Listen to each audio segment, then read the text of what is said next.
Okay, in this video, I'm gonna be making a 3-for-1. It's a bench, or is it a table? Or is it a picnic table? Let me show you how I made it. For this project, I'm actually using the leftover cedar 2x4s I have on hand from building a fence. So I first had to load it up and transport it over to my personal shop from my commercial retail space, the woodshed. Anytime I'm hauling lumber these days, I always reach for one of my simple straps. This is extremely flexible strapping that sticks to itself regardless of if it's wet or dry. You just need a few wraps, then tuck the end into itself. They come in long strips, but are meant to be cut to length, which is quick to do with a simple pocket knife. For this project, I'm actually using the leftover cedar 2x4s I have on hand from building a fence. So I started off by loading them onto my Armor Tool mobile workbench and getting them ready for building. Personally, when I work with cedar, I always run the boards through my thickness planer first to remove the roughness and save on sanding later on.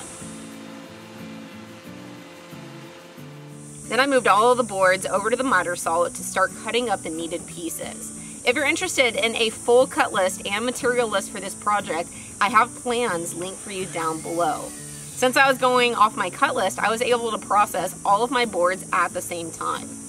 And just a tip for you, I always move my workbench in line with my miter saw stand so that I can pull my material directly off and into position.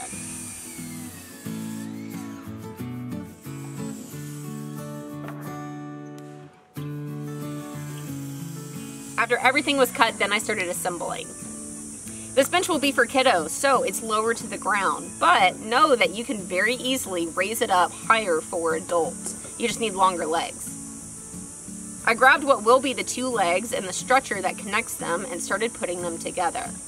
You can see that I used a scrap near the bottom to make setting the legs in place easier.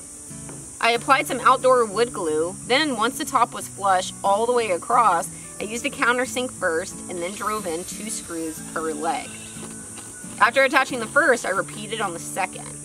Then I made another assembly identical to it for the other side. If you're making both benches at the same time, then you would want to make 4 total. Then I set those aside and started making the bench seats. For this, I laid out 4 2x4s on my workbench and lined up the ends flush to each other. I first found center on the bottom board, then started attaching a center support member. Again, using the countersink first, then driving in the screws. After attaching it to the bottom board, I moved to the top board and repeated. Note, use a speed square to ensure you're attaching this board on at a 90. Now that I had the top and bottom attached, I cut a spacer to make spacing out the remaining boards equal. Then I went back to the center and attached the center support to these middle 2 boards as well. Now we can attach the 2. The ends won't want to stand up on their own, so I grabbed some clamps to increase their footprint, and this worked like a champ.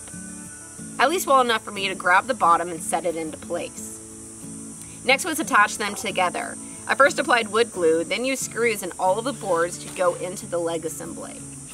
And I recommend using a speed square here to ensure the leg is not only square to the bench seat, but also vertically from the ground. After checking both planes, I drove in the screws on both sides. Again, using my spacer to make sure everything was nice and even.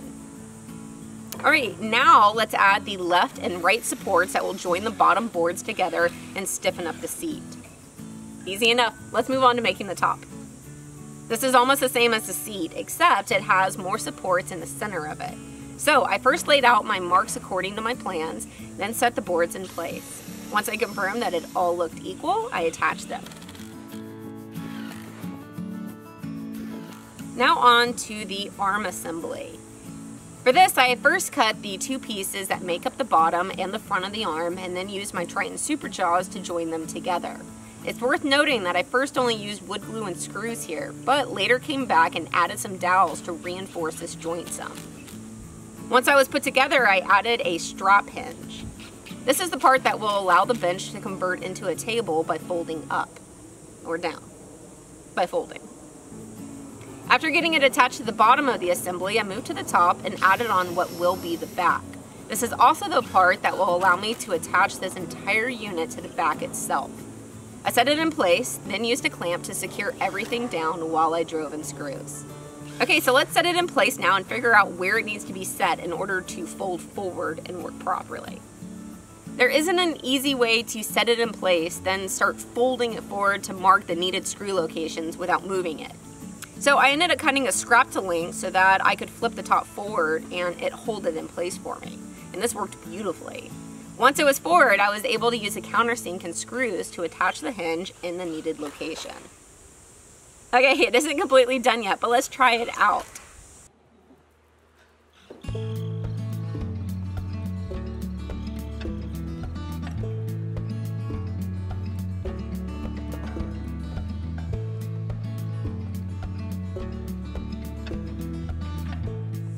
That's pretty neat, huh? Okay, last part that's needed is the arm. Simple enough. I used a roll of tape off my workbench and used its curved surface to trace a round shape on my 2x4, and then I cut it out over at the bandsaw. Now this arm can be attached to the entire assembly. And if you build this, definitely follow my plans instructions instead of what I'm doing here. Remember that as I'm building these projects on video, I'm building them for the first time. So if I see something that can be refined or done easier, then I make that change in the plans to help people who want to replicate the project. So anyways, it would be much better to attach the arm in place before the entire arm assembly gets attached. But I made it work by using my armor tool pocket hole jig and connecting it in that way from underneath. Okay, let's see how that works. So it's a bench that can be tucked on a porch, but then easily converted into an eating station in just a few seconds. Then if you go through all of the steps to build an identical second, they can be moved together and turned into a larger seating area that could go back to 2 benches after all the festivities are done. I personally don't think these will be moved together very often, but the fact that it's another option is pretty cool. Remember that if you want to build your own, then I have a set of plans over on my website to download. Also, if you're interested in outdoor furniture, then check out my website where I have plans and templates for a ton of other projects, such as a folding Adirondack chair, rocking chair, and porch swing. I really hope that you have enjoyed this video. I've left you links to everything I mentioned down in the description. Also, if you're interested in an AW hat or other AW merch, then that's also linked for you down below. I will see you on whatever I'm building next. Mighty Morphin picnic tables.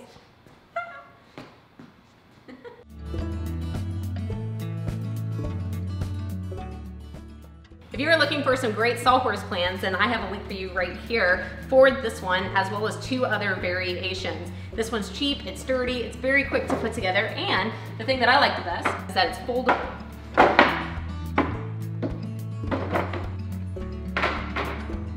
And it's collapsible.